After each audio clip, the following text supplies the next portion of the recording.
Кокджару, это получается компании, стройкомпании, они как бы осуществляют свою работу незаконно. Вот. Мен өзім 70-ке чыккан кишимин. Мага спокойная жизнь керек да. Алымеск районунун прокуратурасына да кайрылдык, ошол Гостройго да калдык.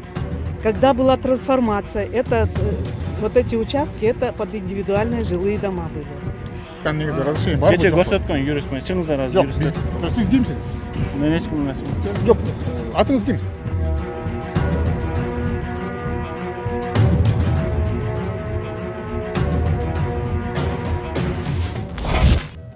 Көкжар айылындагы Күйүкова көчөсүнүн тургундары 14 кабаттуу турак жайынын курулушуна нааразы. Курулуш компаниясы сатып алган жер тилкелери көп кабаттуу үй курууга былтыр даярдала баштаган. Бирок ага жакын жайгашкан үйлөрдүн жашоочулары турак жайларга мындай объектилерди курууга тыюу салынган айтып, каршы чыгышкан. Алардын айтымында бул шаар куруу мыйзамдарына каршы келет. Адвокату нам сказали, что этого документа изначального протокола аильного кеңеша нету, не существует. Под этим номером там откопали в архиве вообще другой документ. Там вообще в плане этого собрания не было вопроса о разрешении строительства многоэтажек. То есть идет подложный документ. И на основании этого документа вот это идет наслаивание. Не только эта компания получает здесь разрешение, здесь по всему Кокджару это получается компании, стройкомпании, они как бы осуществляют свою работу незаконно. Вот эту проблему нам надо, во-первых, раскачать, объяснить всем. Нас никто слушать не хочет. Как говорится, бумага все стерпит, мы все пишем, все госорганы занимаются только отпиской. Ждите, официальный ответ дадим. Вот у нас проблема такая. А что, строительная компания, она деньги просто свои сделает и уйдет, а с проблемами останется вот наше население. Мына мен үйүм жанында, Куюковада турам. Эми берде мы не против всего. Стройка боло берсин. Только танхаус деген стройка. Мына участок турат 5 үй курду. Мынакта участок турат 6 үй курушту. Вот. Мен өзүм 70-ке чыккан кишимин. Мага спокойная жизнь керек да. Атта бияка шаардан бияка келдим. Получается, таунхаус бул 3 этаждан ашпаш керек. 3 этаждан ашпаш керек. Мына берде куруп атат. Биздин көчөдө куруп атат. Мына 5 үй курду.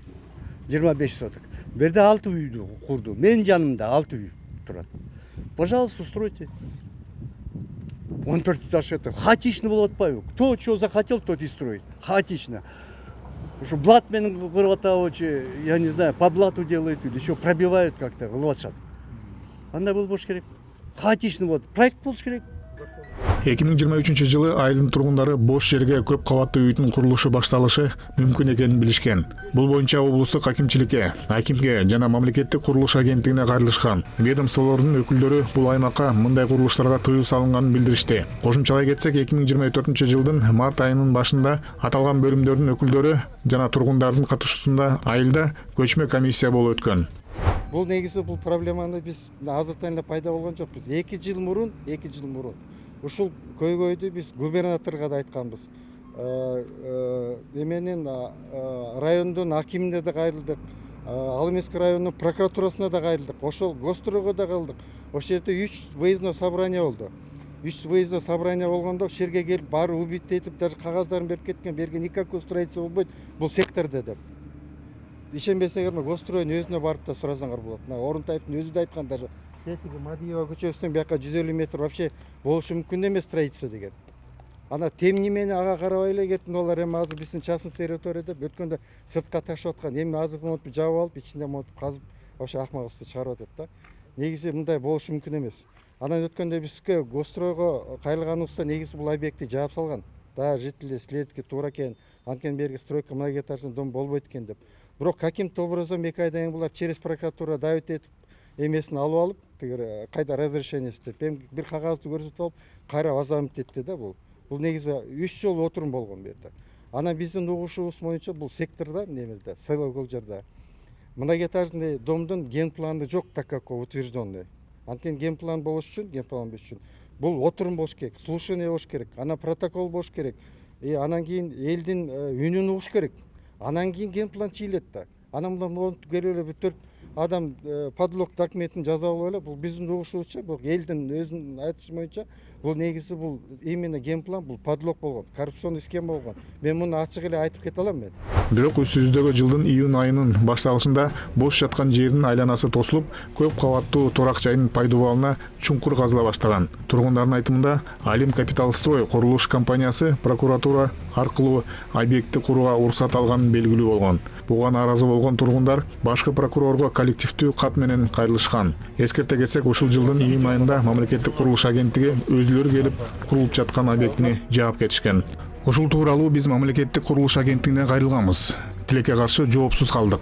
Была у нас сельская местность. В сельской местности можно было многоэтажные дома только до 5 этажей было. Вот. Ну, поскольку мы сейчас перешли в город, нормы изменились, но когда делался проект, еще не было официально город, мы перешли к городу. Соответственно, документы делались ранее. Когда была трансформация, вот эти участки, это под индивидуальные жилые дома были. Под многоэтажные дома должна быть пройти трансформация. Это очень длительная процедура. Когда она делалась, это тоже надо проверять. Потом проект должен делаться, изыскания должны делаться. И получается, что все это делалось тогда, когда еще здесь не было все это узаконено. Вот. Ну и потом, конечно, здесь проблемы. У нас проблемы с водой, проблемы с энергетикой, канализация. Здесь отопления нет. Центральных сетей отопления здесь нет. То есть здесь предусматривается будет электроотопление, электроприготовление. Это очень большие нагрузки на сети. Если эти документы, нету этих документов, это неизвестно. Вот. Поэтому надо вот эти все документы надо все запрашивать. И, естественно, но, конечно, в этом месте 14-этажка, даже с архитектурной точки зрения, какой-то должен же быть нормальный ландшафт, который отвечает градостроительным нормам. Здесь нет, по плану здесь нет 14-этажки. У нас должен быть генплан. Его здесь нет. Это я могу точно сказать. Биздин тартуучу топ курулуш компаниясынын өкүлдөрүнө телефон чалып байланышка чыккан, бирок жыйынтык болгон жок. Андан ары үйдүн курулушунун жүрүшүн билгибиз келди. Дарбаза ачык экен. Көчөнүн жашоочулары менен кирдик. Чынында эле бул жерде чоң чуңкур казылып, жүк ташуучу унаалар иштеп жаткан. Эң кызыгы, тургундардын айтымында бул унаалардагы өзгөчө кырдаалдар министрлигинин эмблемасы болгон. Андан кийин бейтааныш адамдар пайда болуп, участкадан чыгып кетүүнү талап кылышкан. Биз комментарий сураганыбызда алар таптакыр баш тартышты. Разрешение жок бияка киргенче. Жок, бизге разрешение көрсөтпөйсүз, ошол стройканын негизи разрешение барбы? Кече көрсөткөн юрист менен чыңыздар азыр. Жок, бизге көрсөткөн жок да. Жок, юрист келет, текшерип көрөсүң. Сиз кимсиз? Мен эч ким эмесмин. Жок, атыңыз ким? Жок, айтып бербейсизби? Участок немеси барбы, документтер барбы, курулуш кандай? Канчалык мыйзамдуу болот? Почему госмашины МЧС работают у частной строительной компании? Потому что каждый день 2-3 машины с утра до вечера работают. У нас везде сейчас, да, и у нас везде сейчас как бы наводнение, МЧС эти ситуации уже разрулил, что ли. У них техника свободная. Почему они выделяют такую технику частной компании? Вопрос у нас большой. Жакында айыл тургундары дагы тиешелүү органдарга кайрыла турганын билдиришти. Ошондой эле өлкө жетекчилигинен алардын көйгөйлөрүнө көңүл бурууну өтүнүшөт. Анткени айылда социалдык объектилер, бала бакчалар, мектептер, медициналык мекемелер жетишпейт. Урматтуу Садыр Нуркожоевич Жапаровго президентибиз биздин конституциянын гаранты, биздин укугубузду коргойт, биздин адамдык эмебизди, укугубузду коргойт деп ошол кишиге биз азыр кайрылып атабыз. Мында кайрылбаган жерибиз да калган жок. Азыр эми мындай барбаган деле жерибиз эч ким бизди мындай уккусу да келбей атат негизичи.